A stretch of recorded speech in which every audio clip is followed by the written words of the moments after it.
Romanos 1, 16 e 17.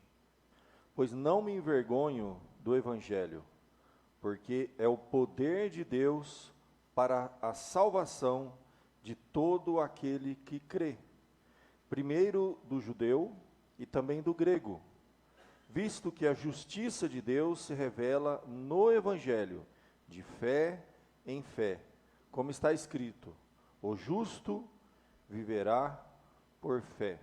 Repito o verso, final do verso 17, o justo viverá por fé. Vamos orar e pedir a bênção, a direção de Deus. Senhor, te louvamos esta noite por estarmos aqui na tua casa, para te adorar, para te louvar, e para, ó Deus, meditar na tua palavra, para sairmos daqui alimentados espiritualmente, ó Deus. Pedimos a tua misericórdia, que o pregador, que é o vaso de barro, Senhor, seja um mero instrumento, para que toda honra, glória seja dada ao teu nome. Abençoe o teu povo, abençoe aqueles que nos acompanham pela internet, aqueles que nos acompanham presencialmente aqui, ó Deus, reunidos aqui para te louvar. Abençoe a tua palavra. Mais uma vez eu te peço, com perdão dos nossos pecados, em nome de Jesus. Amém. Mas, irmão, não tem como a gente não lembrar desse texto e de Martinho Lutero. Parece que são duas coisas que, no tempo de Deus, no tempo oportuno, essas duas coisas se encontraram. Martinho Lutero era um monge agostiniano. Ele havia se formado para ser advogado, tinha uma grande carreira aí pela frente, numa época que poucos tinham acesso ao estudo, e ele passou por uma experiência de quase morte. E ele fez um voto que, se ele sobrevivesse, ele iria abandonar a carreira dele e ia dedicar a vida dele ao Evangelho. Numa época em que a Igreja Católica, era a igreja que predominava na Europa, ele, alemão, ele ingressou então no mosteiro e seguiu a linha dos monges agostinianos. E lá ele se debruçou nos estudos, no conhecimento teológico daquela época, e era o que a gente estuda da biografia dele, um padre muito sincero, um padre que queria realmente encontrar a Deus, encontrar paz em Deus, mas ele não estava encontrando nos ritos que a igreja oferecia naquela época. E ele era alguém que vivia angustiado. Há relatos que ele chegava a ficar, às vezes, um dia de 6 horas por dia orando, rezando, buscando, através dos rituais, dos sacramentos, de tudo que a igreja oferecia, paz.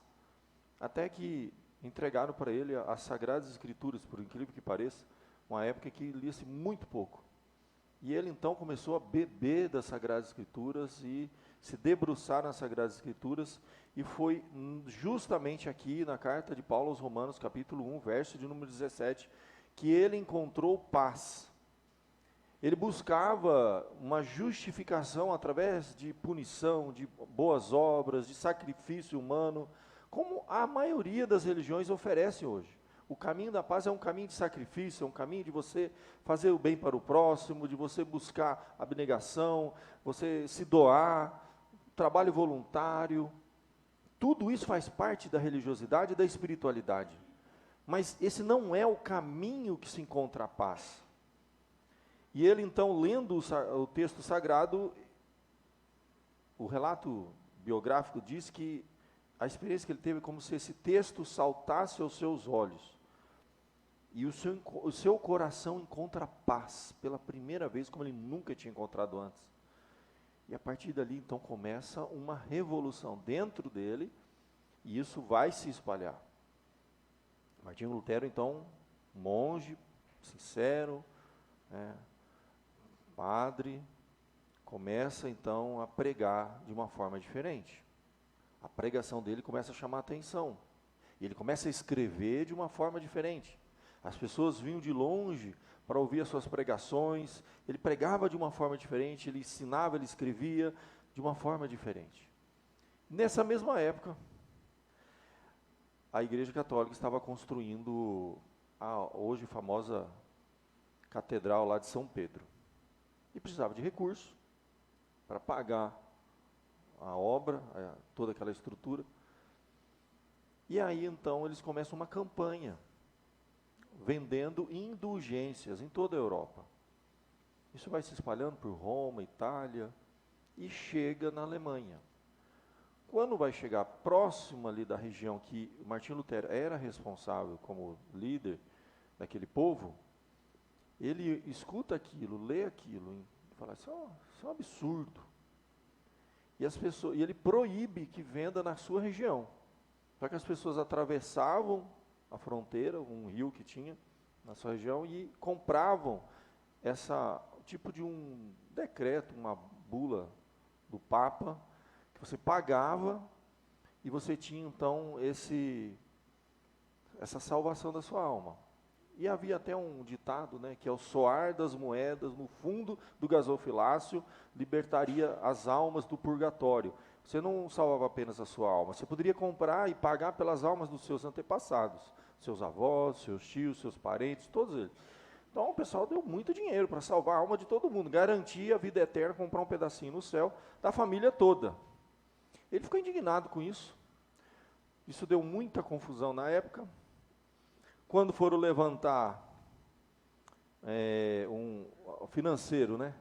Está vendendo bastante, mas aquela região da Alemanha ninguém vende nada, porque tem um padre lá que é contra a indulgência, prega contra a indulgência, proibiu a gente de vender lá. Isso deu uma briga muito grande, deu uma confusão muito grande. E Martinho Lutero escreveu contra as indulgências. E quando foi no dia 31 de outubro de 1517, exatamente 506 anos, nós vamos completar agora, semana que vem, né? Ele foi e pregou as 95 teses contra as indulgências e contra muitos outros erros da Igreja Católica na época. E ele pregou na porta da igreja. E é interessante a gente entender culturalmente como funcionava, né? Você não tinha recurso, você não tinha rede social, você não tinha jornal naquela época. Porta de igreja era o lugar mais importante. Todo recado, todo anúncio, era na porta da igreja. 31 de outubro é justamente o dia de Todos os Santos, onde as pessoas vinham de longe para celebrar na Igreja Católica. Então era um dia muito importante. Ele, como foi o videozinho que colocou ali, na madrugada que antecede, ele vai lá e prega aquelas teses, para chamar a atenção de todo mundo. Mais interessante ainda, ele não escreve na língua vernácula do povo lá dele, em alemão, ele escreve em latim. Por quê? Isso faz com que chegue mais rápido possível e se torne um debate com as autoridades. O povo ele já ensinava todo domingo, e ali vai disparar então o que a gente conhece como a Reforma Protestante. Ele é chamado, é feito um concílio para ouvi-lo, e é interessante, né, estudar sobre a biografia dele. No dia ele não tem oportunidade de falar nada. Simplesmente vão fazer uma pergunta para ele. Colocam todos os escritos dele numa mesa e dizem assim para ele: você nega tudo que você escreveu ou não? Só precisamos saber disso. Você vai negar isso tudo ou não? E ele tenta falar: não, você vai negar ou não? Ele tinha que dar uma resposta assim.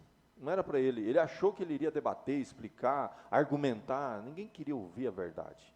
Queria mesmo. A resposta dele é muito famosa, né? Ele diz assim: a menos que vocês me convençam nas Escrituras que eu estou errado, eu não nego nada. Porque eu não posso ir contra a minha própria consciência, contra as Escrituras, a menos que vocês me convençam nas Escrituras que eu estou errado. E ali então, depois daquilo, Martinho Lutero, ele vai ser excomungado da igreja, perseguido, vão tentar matar ele, aí vão esconder ele num castelo, ele vai traduzir a Bíblia para o alemão, aí começa aquela revolução e surge o que a gente conhece como a Reforma Protestante. Na Alemanha, vai se espalhando por vários países, e vem todos os reformadores, enfim. O povo protestante surge daí, há 506 anos atrás. Acho que é uma data muito importante para a gente.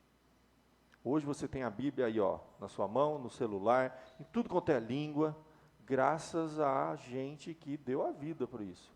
Correu o risco de morrer mesmo. Muitos antes de Martinho Lutero, a gente chama de pré-reformadores. Se levantaram e tentaram voltar para as Escrituras, foram mortos. eram perseguidos, eram colocados na fogueira mesmo. E o que provavelmente iria acontecer com ele, pela providência de Deus, não aconteceu. Logo em seguida vem Gutenberg, fez a imprensa, multiplicou a palavra de Deus, o mundo inteiro, foi uma revolução. Então estamos hoje aí comemorando, nessa semana, no mês de outubro inteiro, deveríamos estar falando mais sobre isso, a reforma protestante. Mas tudo começou aqui. Esse verso tão pequenininho, que na verdade é uma citação de Abacuque. Abacuque viveu um período muito confuso, as pessoas estavam sofrendo uma série de dificuldades, e ele se consola com essa verdade revelada.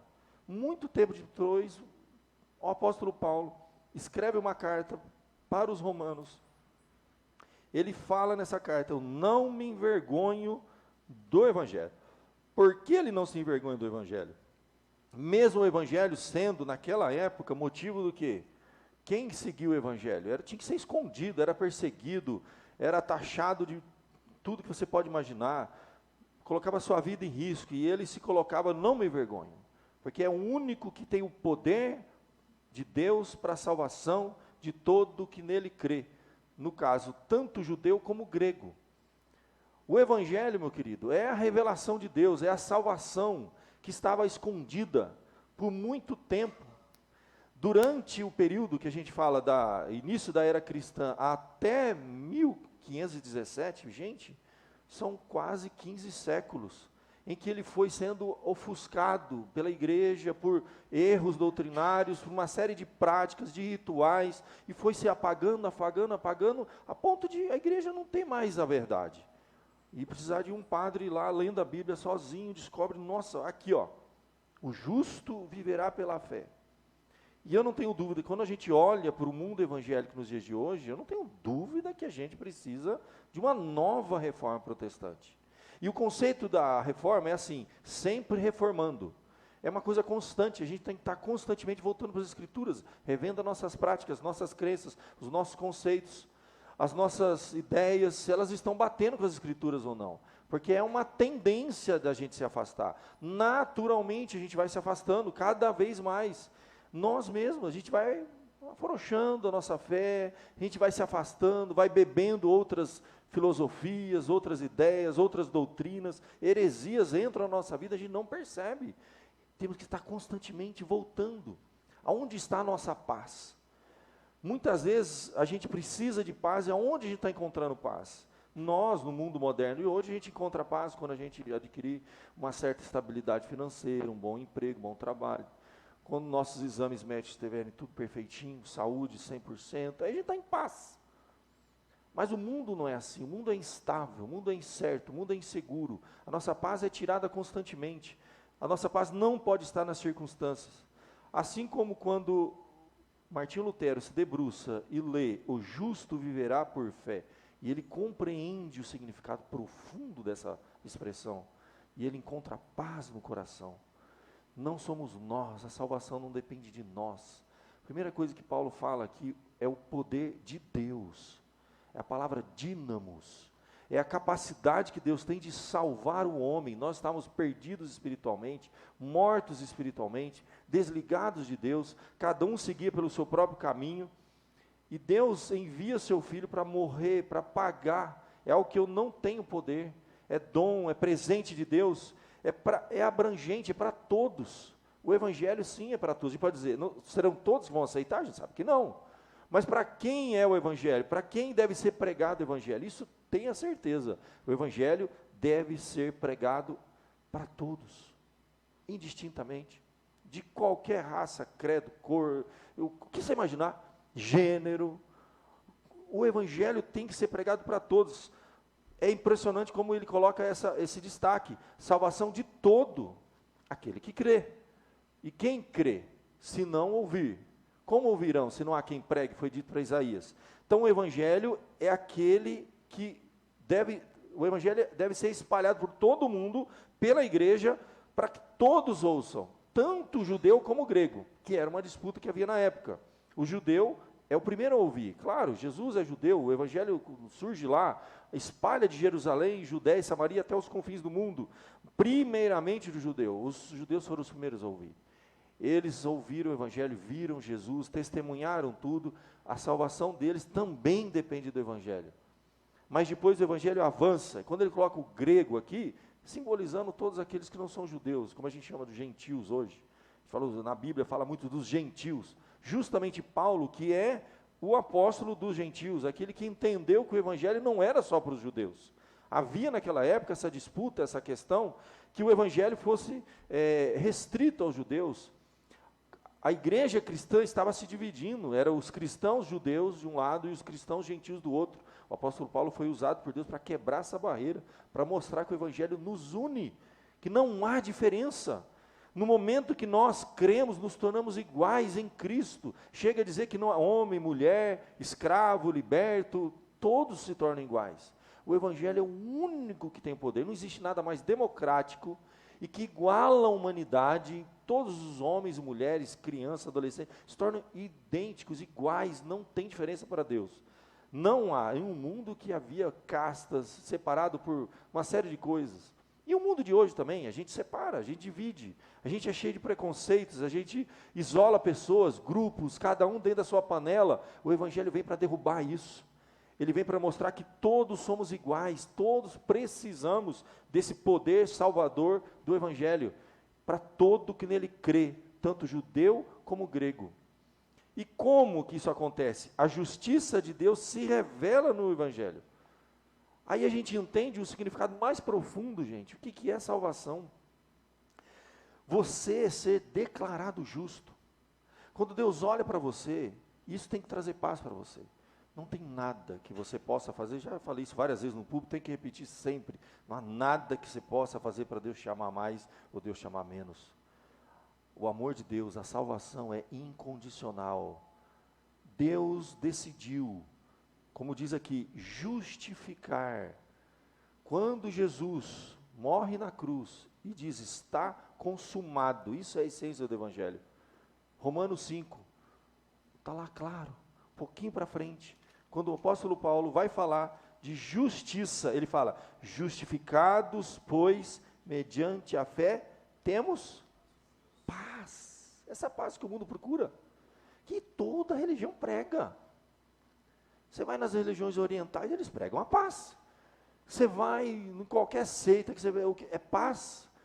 Você procura, o mundo está atrás de paz. Mas paz com quem? A gente tem uma ideia muito pobre de paz. Paz não é você estar tranquilo, zen, né? Vou fazer meditação, eu estou fazendo aí, estou fazendo yoga. Eu não fico relaxado quando faço yoga, é estressante, é cansativo, é um exercício físico, você sai de lá suado. Não tem nada nessas religiões aí, eu já procurei em todas as religiões, pode procurar as religiões orientais que pregam a paz. A paz, meu querido, não é ausência de problema. A paz não é estabilidade financeira. A paz é paz com Deus. O maior problema do homem é uma luta interna que ele tem com o Criador. A paz começa daí, a base da nossa paz está aí. Justificado mediante a fé, temos paz com Deus. O homem sem isso, meu querido, ele está em luta, ele está em guerra com Deus. Por que a gente não consegue ter paz com o próximo? Porque a gente não tem paz com Deus. Todos os conflitos mais profundos da nossa alma surgem de uma questão de relacionamento nosso com o Pai. Nós temos um Pai celeste, nós quebramos esse relacionamento, nós não vamos encontrar paz em nada. É uma busca insana de encontrar paz em qualquer coisa, entorpecer, porque o mundo hoje se entorpece, o mundo nosso se entorpece. É uma paz momentânea, é um momento que você desliga a chavinha mas uma chave volta a funcionar de novo, e os problemas vêm de novo, não resolve. A religião que prega a paz através de sacrifício, de boas obras, de alguma prática, de um exercício, de um ritual, de uma meditação, legal, naquele momento que você está fazendo, aquela sensação de bem-estar, passa. A paz que o Senhor oferece aqui, através da fé, é uma paz de você ser justificado. Você está em paz com Deus. O nosso relacionamento com Deus é a base de todos os relacionamentos. Você nunca vai ter um relacionamento pacífico com o outro, enquanto você não resolver o seu problema com Deus, com o Criador. Não dá, as criaturas não têm paz. O mundo está em guerra, gente, está aí, ó. O mundo não tem paz. Eles não conseguem encontrar essa paz, nada, apenas o Evangelho, é o poder de Deus que faz isso. O justo viverá pela fé. Paulo vai explicar. Romanos é uma carta que praticamente é um tratado, gente, é um tratado jurídico, que vai explicar minuciosamente como que a gente pode ser justificado. Naquela época, meus queridos, quando alguém era preso, na porta da cela, ficava lá escrito os seus crimes. A Bíblia diz que o único que tem poder para apagar esses crimes, e quando o camarada terminava de cumprir a sua pena, ele recebia do juiz um tipo de uma declaração, e ele andava com isso. Olha, eu já paguei eu já cumpri. Se ele fosse parado de novo pelos soldados romanos, você foi aquele que cometeu o crime. Não, está aqui, ó, está aqui, ó. Está aqui, ó. Era um tipo de um carimbo que era dado em cima dos seus crimes, eles eram riscados, apagados. E aquela palavrinha tetelestai, que Jesus vai pregar na cruz, dizer, está consumado, está pago. É o conceito de justificação. É isso que você precisa. Você precisa dessa paz que é o seu coração receber um selo, um carimbo, falar, filho, está pago, você não deve mais nada. Viva em paz. Você está em paz comigo. Se eu te perdoo, quem vai te condenar? Essa que é a ideia. É o que Jesus disse para aquela mulher. Vai e não peques mais, né? Mas se ninguém te condenou, eu também não te condeno. É você ouvir da voz de Deus isso. Está em paz com Deus. Porque antes disso a gente estava em guerra com Deus. Estávamos lutando com Deus. Meu querido, o Evangelho é isso. Essa paz, ela é maravilhosa. Você tem que experimentar isso. Se você ainda sente a necessidade de fazer alguma coisa para encontrar paz, cuidado, pode ser que você ainda não está bem encaixado no Evangelho. Você já viu a ilustração da cadeira? Não sei se eu vou ter uma cadeira aqui para mostrar isso. Meu querido, é o seguinte, o Evangelho é uma cadeira, que você tem que sentar nela e relaxar. Há muitas formas de você sentar numa cadeira. Você pode sentar e continuar se apoiando, você não descansa. Se alguém puxar a cadeira, você fica em pé. Se você estiver sentado numa cadeira, relaxado, realmente descansado, descansando o seu corpo, se alguém puxar a cadeira, o que vai acontecer? Você vai cair. O Evangelho é isso, gente. É sentar numa cadeira e descansar. Tem muita gente que está caminhando com Jesus com medo, segurando. Se der errado, eu pulo fora. Você não entrou de vez, você não entrou de cabeça nesse negócio. Você tem que senta e descansa. Encontra paz, relaxa. Você tem que confiar na cadeira. Se alguém puxar a cadeira, você vai cair, mas ninguém vai puxar essa cadeira. Porque é Deus que está falando para você, senta e descansa. Enquanto a gente não sentar e relaxar, nós não entendemos o Evangelho. Você pode ser religioso, você pode estar frequentando uma igreja, você bate o cartão, você cumpre uma série de rituais lá, você está levando nas costas. O Evangelho tem que trazer paz, você tem que descansar. O que nós estamos carregando? Nós não podemos fazer nada, gente, nós não podemos mudar nada. A Bíblia diz que nem um fio da cabeça cai se não for por consentimento de Deus, nenhuma folha da árvore. Crer que Deus está no controle da nossa vida, cuidando de todas as coisas, mas principalmente da nossa justificação. Não tem nada que você faça. Isso é o Evangelho. Não tem nada que você possa fazer para Deus te amar mais. Obedecer, vir na igreja, bater cartão, fazer tudo. Isso não vai fazer Deus te amar mais. Já falei 1000 vezes na igreja. E isso prova o quanto você ama a Deus, porque quem ama, obedece. Um filho de Deus que não está nem aí, que não leva as coisas de Deus a sério, não está preocupado de vir na igreja, de adorar, de servir, de glorificar, de evangelizar, é um filho que não ama a Deus. Mas não tem nada a ver do amor de Deus. O amor de Deus não é comprado pelas nossas boas obras, pela nossa religiosidade. Deus não muda, é imutável.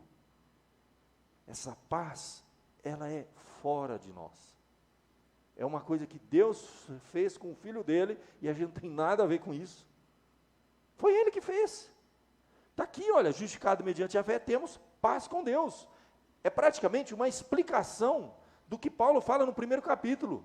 O justo viverá pela fé. Como? Eu vou explicar. Justificado mediante a fé, temos paz com Deus por meio de nosso Senhor Jesus Cristo. E ele continua, por intermédio de quem obtivemos igualmente acesso pela fé a esta graça, na qual estamos firmes, sentado numa cadeira firme. Não tem outra coisa para segurar a gente. É a cadeira, você tem que descansar nela. E obtivemos igualmente acesso pela fé a esta graça, na qual estamos firmes, e gloriamo-nos na esperança da glória de Deus.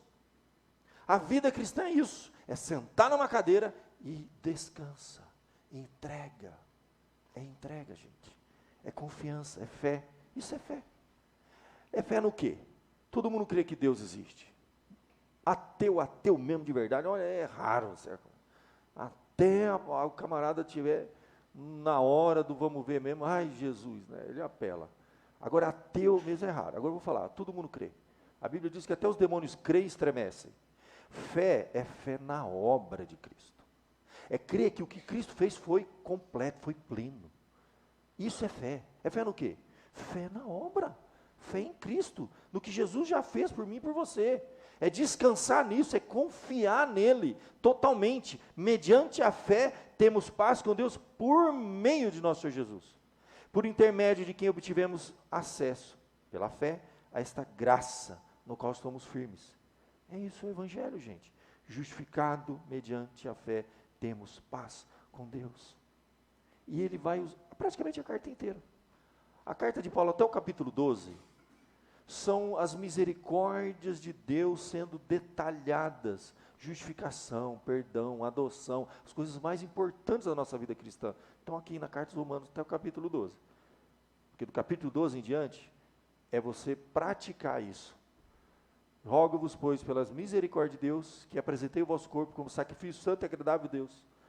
Não vos conformeis com este século, mas renovai-vos, transformai-vos pela renovação da vossa mente, para que compreendeis qual seja a boa, agradável e perfeita vontade de Deus. Romanos capítulo 12 em diante, ele está rogando pelas misericórdias, 12 capítulos que ele ensina a teoria, aí do 12 em diante ele vai ensinar a prática, como viver.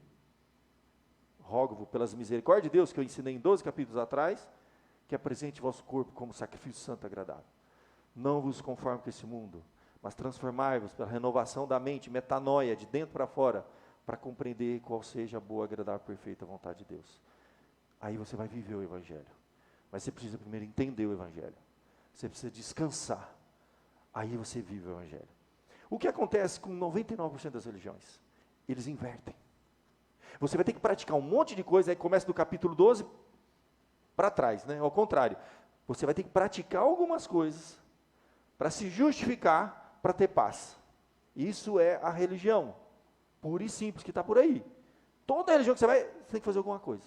Ó, você vai seguir isso aqui, esse ritual, você tem que dar isso, você tem que dar dinheiro, você tem que ofertar, você tem que comprar, você tem que pagar, você tem que sacrificar, você tem que dar não sei quantas voltas, você tem que ir peregrinando até não sei aonde, você tem que... Alguma coisa você tem que fazer. Aí você faz, encontra a paz. O Evangelho é justamente o contrário. Você encontra a paz, aí você faz. Então, é muito fácil a gente estar dentro de uma igreja seguindo o Evangelho invertido, em que a gente encontra a paz quando a gente faz. Você encontrou a paz e por isso você está servindo a Deus? Ou você está servindo a Deus para encontrar a paz? É uma pergunta que você tem que fazer. É muito fácil a gente estar dentro de uma igreja, como estava Martinho Lutero, fazendo para encontrar paz. Até que um dia ele lê, o justo viverá pela fé. Isso, abriu o entendimento dele. Romanos 5, justificado pois mediante a fé, eu tenho paz com Deus. Eu encontrei a paz, agora eu vou fazer. É diferente. Os dois estão fazendo. Um que encontrou a paz está fazendo. E aquele que está fazendo para encontrar a paz está fazendo também. Então, aos nossos olhos, não dá para saber. Se você vem na igreja para encontrar paz, você já encontrou a paz em Cristo, por isso você vem na igreja para adorar esse Deus, que te justifica, que perdoa os seus pecados, que já fez tudo por você. Você não precisa fazer nada. Só aceita. E agora serve. Todos que foram chamados com um propósito. Estamos numa série aí, 5 mensagens foram, todos que Deus chama para alguma coisa. Deus não chama para nada. Deus sempre chama para alguma coisa. E é sempre, eis-me aqui, usa-me a mim, e vamos servir a Deus, ok? Só que você não serve a Deus para conquistar Deus, para ganhar alguma coisa de Deus, para adquirir a paz. Não, isso é religião, gente. O mundo prega isso. As religiões estão aí, tem um monte. Pra você saber se a religião é verdadeira ou não, você vai lá, lê um pouquinho sobre ela. Aí, se ela começa a mandar você fazer um monte de coisa para você encontrar paz, acabou, isso não é de Deus. Essa é a religião do homem. E a primeira religião do homem está lá em Gênesis, quando o homem rompeu o seu relacionamento com Deus, teve medo de Deus, e ele tenta com as suas próprias mãos fazer alguma coisa para ocultar os seus erros, para aplacar a sua consciência. Quando a Bíblia diz que Adão e Eva cozeram folhas de figueira para esconder a sua vergonha, é a primeira vez que o homem, no relacionamento com a divindade, faz alguma coisa para encontrar paz com Deus. E o que Deus faz? Deus vai lá, olha para aquilo, ó, isso aqui uma solução precária, religião do homem, ele tem que fazer para encontrar paz. Agora eu vou fazer para você ter paz. Ele vai lá, mata um animal, sacrifica o animal, o sangue é derramado, sem derramamento de sangue não há remissão de pecado. Pega aquela pele de animal, cobre eles. Ali, de uma forma muito ainda, vamos dizer assim, o evangelho sendo ensinado para os primeiros homens aqui na terra, de uma forma ainda muito precária, muito no início, que a paz vem de uma obra divina, não de uma obra humana. Eu que faço, não é você com as próprias mãos. Não é obra do homem que traz a paz, é obra de Deus. Isso vai se desenvolvendo, vai ficando cada vez mais claro. A Bíblia diz lá, logo após a queda do homem, quando ele olha e fala assim, olha, da descendência de Eva vai vir alguém que vai pisar na cabeça de Satanás. É o primeiro anúncio do Evangelho, mais claro, vai nascer alguém. Isso vai se desenvolvendo ao longo da história, até culminar numa explicação tão clara como essa. Justificado mediante a fé, eu tenho paz com Deus por meio de nosso Senhor Jesus. Como é que está a sua paz? Você precisa fazer alguma coisa para encontrar essa paz? A sua paz está exclusivamente na obra de Cristo, no que Ele já fez na cruz. Será que quando a gente lê isso aqui, o justo viverá por fé? Você vai continuar pecador, mas para Deus, Ele olha para você e não vê mais os seus pecados. Sabe por quê?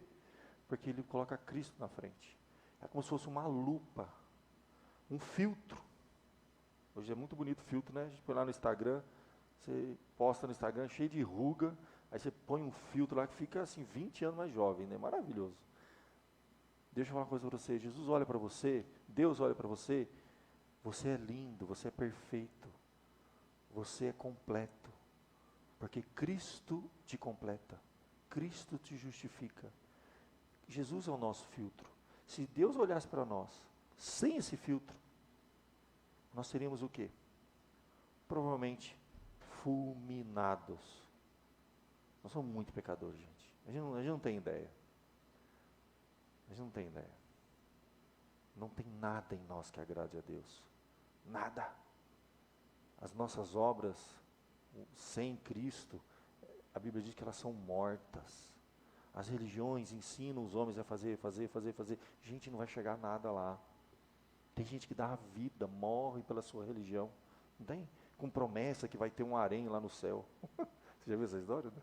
As 70 virgens, né? Meu Deus, vai ter 70 diabinhos lá esperando ele. Não tem nada. Nada. As pessoas pagam, se sacrificam, fazem peregrinações e sacrifícios, e fazem um monte de coisa, não chega a nada. A Bíblia diz que sem Cristo nossas obras são mortas. Não chega. Há um abismo entre Deus e o homem. Precisa do mediador. As pessoas não sabem disso. Claro que a gente respeita todas as religiões, a gente tem que respeitar, mas aí como é que vai ser? Se você tem uma pessoa que você ama, que você conhece, que é da sua família, você vê que ele está fazendo uma coisa que é absurdamente errado. Se você estudou um pouquinho a Bíblia, se você conhece a Bíblia, como que você vai viver, precisar aquela pessoa, você vai ter que pedir sabedoria a Deus para não ser arrogante, para não ser o dono da verdade, para não chegar para a pessoa e falar, ó, esquece, você não sabe de nada, eu aprendi, né? Porque a gente quando é assim, eu quando conheci o Evangelho, Cheguei na minha família, pô, tá tudo errado aqui, ó. Esse monte de santo aqui, esse monte de imagem, vou jogar tudo fora. Tá tudo errado. A gente quando é moleque, né? Era adolescente. Não sabia nada. Você vai ter que chegar com amor, com humildade, com oração, com sabedoria, palavra certa, ok, mas tem que falar. Você precisa de segurança, precisa conhecer a Bíblia. Até brinquei hoje na escola dominical, com a sala que a gente está tendo aula, que é assim, ó, você precisa de 3 coisas nessa vida, gente. São 3 áreas da sua vida, você precisa saber onde você está pisando. Você precisa de um bom médico. Você vai tomar remédio se você não confia no médico? Você vai, pegar a receita de um médico que não é formado em medicina, que não estudou, que não sabe nada. Você precisa de um bom médico, você vai confiar, vai cuidar do seu corpo. Você precisa também de um bom terapeuta, um psicólogo decente, que se formou, que sabe o que está falando. Não é errado também, fazer uma boa terapia, psicólogo, direitinho, cuidar da mente. E da alma, do espírito, como é que faz? Você precisa de um bom teólogo, gente. Aí entra melhor, tem que ser um teólogo que estudou. Tem gente confiando no cara porque o cara tem um carisma, porque fala bonito. Meu irmão, eu quero saber o seguinte, você estudou teologia? Você estudou esse negócio aí que você está falando aí? Não, porque ele falou que prometeu, você é louco. A gente não toma um remédio de um médico se não tiver o CRM carimbado lá. A gente não vai no psicólogo se ele não tiver uma formação, uma orientação, um terapeuta direitinho. E a turma entra em qualquer lugar aí, que tem um cara falando abobrinha, tem um monte. E ele coloca a alma, a vida eterna. Meu Deus! A gente cuida do corpo, que vai ver aqui um tempo, precisa de um cara que estudou medicina. Vai para o terapeuta, tem que ser o cara que fez estudou, se formou lá, um psicólogo. É quando chega a vida eterna, coisas espirituais. O cara estudou esse negócio, ele se formou.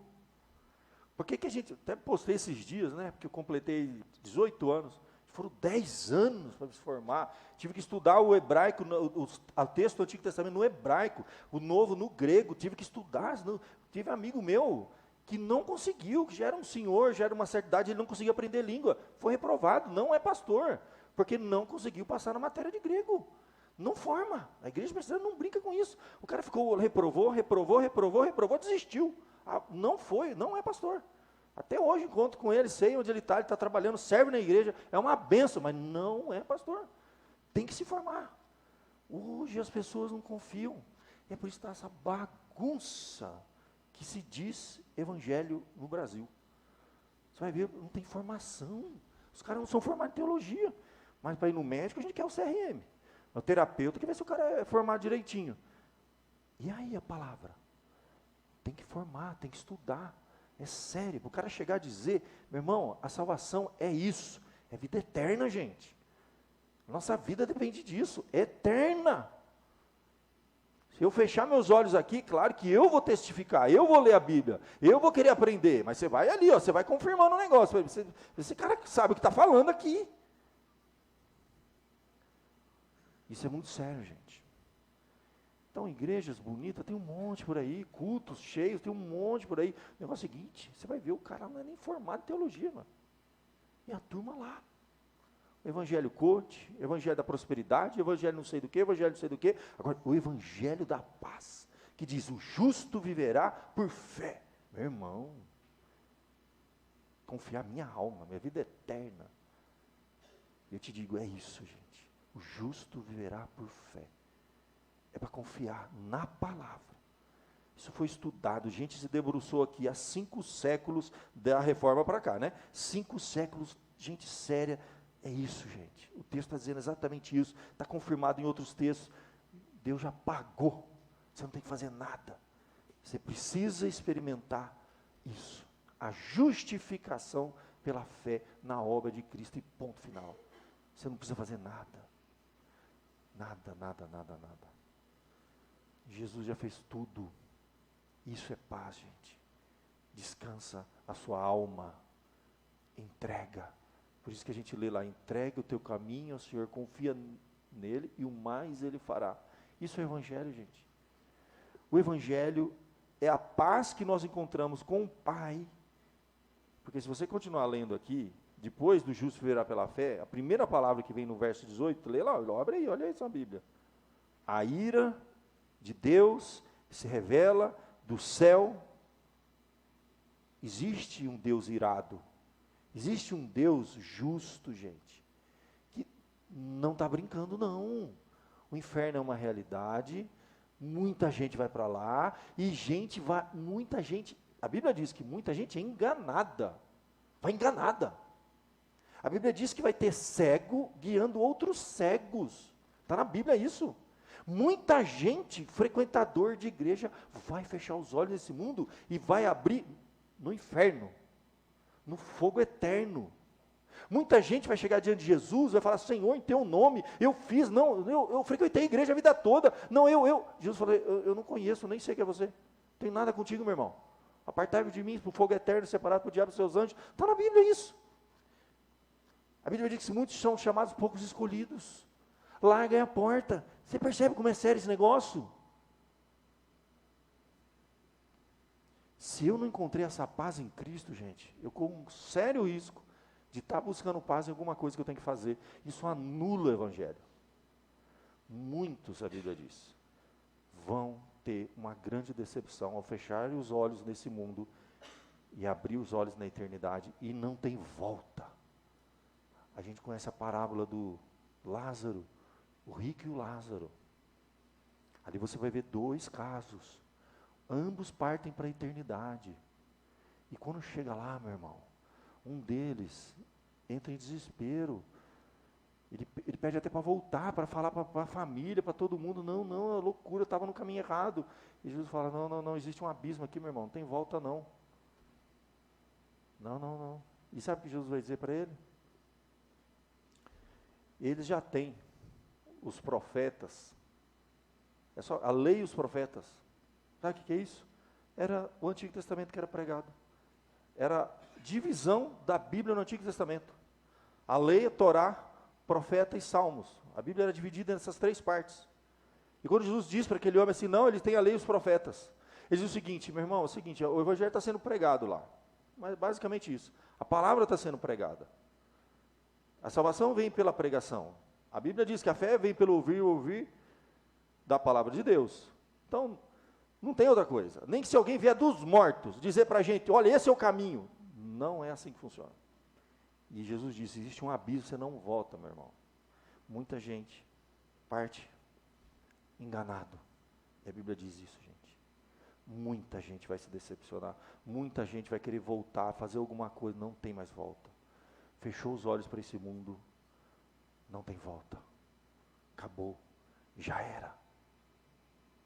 Então procura na palavra de Deus, uma igreja séria que prega a palavra de Deus, que isso é irreversível e é eterno. Se a gente cometer um erro, tomar um remédio errado, você vai lá e troca de remédio, né? Se você for num terapeuta, não está dando certo a terapia, você troca de terapeuta. Agora, a vida eterna, se a gente estiver depositando, sentando na cadeira errada, e ao partir desse mundo, a gente não encontrou, não tem volta. Por isso que Paulo disse, Martinho Lutero confirma, e hoje a gente pode dizer, não me envergonhe do Evangelho. Isso é o Evangelho, gente. É o poder de Deus para a salvação de todo que crê, tanto judeu como grego. A justiça de Deus, Deus justificando, se revela de fé em fé, como está escrito, o justo viverá por fé. Deus olha para você e fala assim, ó, tá pago, filho, descansa. Jesus morreu na cruz, pagou os seus pecados, foi pregado na cruz. Você senta nessa cadeira e relaxa, entrega, descansa, confia que os seus pecados foram pagos na cruz. Justificado mediante a fé, eu tenho paz com Deus. Você não vai ter paz com esse mundo, não. Esse mundo é guerra, é confusão, é briga. Você tem paz com Deus. Essa é a paz que o Evangelho traz. Você não tem paz nesse mundo, gente. Jesus vai falar o que desse mundo? No mundo tereis paz. Não é isso? Aflições. Percebe que as religiões pregam uma paz circunstancial. O Evangelho prega o quê? Aflição, gente. No mundo é aflição. Mas comigo você vai ter paz. Isso é verdadeira religião. Se você for numa igreja que te promete muita paz nesse mundo, você toma cuidado, desconfia. Se você for numa igreja e for falar assim, ó, O evangelho vai trazer paz com Deus. Você vai estar em paz com Deus. Eu vou falar para você, se você estiver em paz com Deus, você enfrenta qualquer coisa. Se você estiver em paz com Deus, você enfrenta enfermidade, você enfrenta tribulação, você enfrenta aflição, angústia, seja o que for, perseguição, você está em paz com Deus. Você está centrado em Deus, você está sentado nessa cadeira, é a melhor coisa que a gente precisa. A gente diz até assim que o lugar mais seguro do mundo é no centro da vontade de Deus. Pode ser que seja o olho do furacão. É o centro da vontade de Deus? Você está no centro da vontade de Deus? Acabou, meu irmão. A paz que as religiões ensinam é uma paz circunstancial. Você vai ter uma paz, uma harmonia. Não tem harmonia com um mundo que vive longe de Deus. Não há harmonia com pessoas que não querem saber de Deus. Não há paz, não pode ter paz com esse negócio. Não é lógico, é irracional se eu vou pensar isso. Se eu tenho um Deus de paz que está falando, ó, você vai ter paz é comigo. E ele mesmo fala, no mundo não vai ter paz. E você vai numa religião que ensina você a ter paz com o mundo, não dá, não funciona, não encaixa, tem alguma coisa errada. A paz é com Deus, para a gente enfrentar a vida, que é dura, que é difícil, que não é fácil, que é luta, que é aflição constante, é provação sem parar, até o último dia da nossa vida. E isso é o evangelho, meu irmão. No mundo terei aflição, mas tem bom ânimo, eu venci o mundo, você vai ter paz comigo. Você tem paz com Deus, você enfrenta tudo. Você enfrenta tudo, até o último dia da sua vida, que você vai enfrentar o seu último inimigo. Você precisa estar em paz com Deus, gente. Se eu estiver em paz com o mundo inteiro, a hora que eu enfrentar meu último inimigo, e qual que é o meu último inimigo? A morte, meu irmão. O que adianta eu estar em paz com o mundo? Quero saber do mundo. Eu estou em paz com as pessoas. Meu irmão, a pessoa está morrendo, eu quero perdoar, Para com isso, meu irmão. Eu preciso estar em paz com todos para morrer. Não, eu não vou estar em paz com ninguém. Pode ser que eu tenha brigado aquele dia, pode ser uma confusão. Eu quero saber o seguinte, eu vou encontrar com Deus. Eu tenho que estar em paz com Deus. Você percebe que as pessoas de morrer querem acertar tudo que não acertou na vida, né? Pagar as contas, porque fica aí para os herdeiros as contas. Eu quero acertar, eu quero perdoar, eu quero arrumar. Meu irmão, a maior preocupação minha, quando partir desse mundo, eu estou em paz com Deus, é com Ele que eu vou encontrar. Ele que é juiz. Eu não vou conseguir estar em paz com todo mundo, eu não vou resolver todos os meus problemas, eu vou morrer, os problemas vão ficar aqui. A gente tem filho para herdar os problemas, entendeu? Brincadeira. Mas essa é a verdade, gente.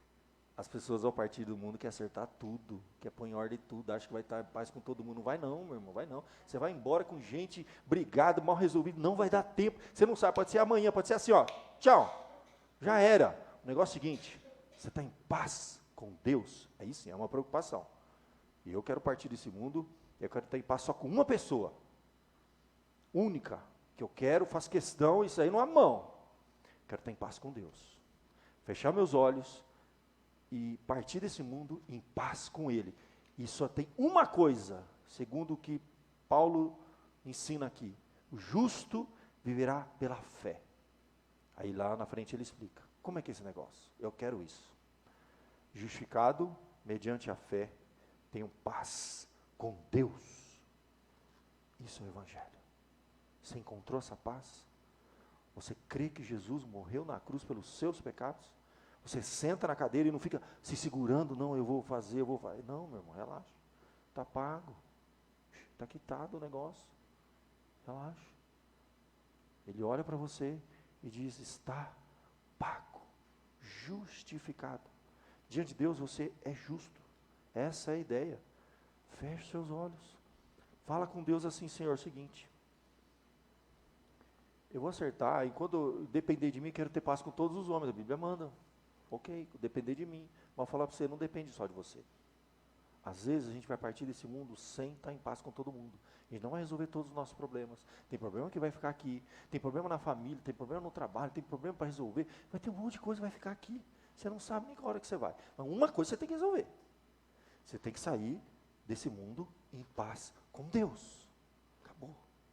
O resto, meu irmão, descansa. Entrega para Deus. Justificado, mediante a fé, eu tenho paz com Deus. Vê como é que está a sua paz, como é que está a sua fé, como é que está a sua espiritualidade. Se você é um religioso que precisa fazer alguma coisa para encontrar essa paz, cuidado, meu filho. Isso não é o evangelho, não, isso é a falsa religião que está sendo ensinada aí. que você tem que comprar, pagar, fazer, andar, dar não sei quantas voltas. Para com isso. Peregrinar, meditar. Não, isso não dá paz não, meu irmão. A paz é em Cristo. Feche seus olhos. Renova a sua paz com Cristo. Senhor, sonda o meu coração. Vê se há em mim algum caminho mau. Guia-me pelo caminho eterno. Você precisa de Cristo na sua vida, no centro. Descansa. Entrega sua vida para Cristo. Mais nada. Eu vou orar enquanto o louvor vem à frente. Senhor, Tu sondas o nosso coração. Tu sabes aonde está a nossa paz, ó Deus. Tu sabes se temos sido religiosos, que queremos praticar, fazer, acontecer para encontrar alguma paz. Está tudo errado, sim, não é isso. Precisamos encontrar paz em Cristo, justificados em Cristo, pela obra de Cristo, pelo sacrifício de Cristo, pelo perdão que Cristo nos dá. É possível que ao partir desse mundo a gente não consiga estar em paz com todo mundo, não resolva todos os problemas, mas precisamos estar em paz com o Senhor. O que tiver no nosso alcance, vamos resolver, vamos acertar, vamos ter paz com todos que pudermos, mas nem sempre depende da gente.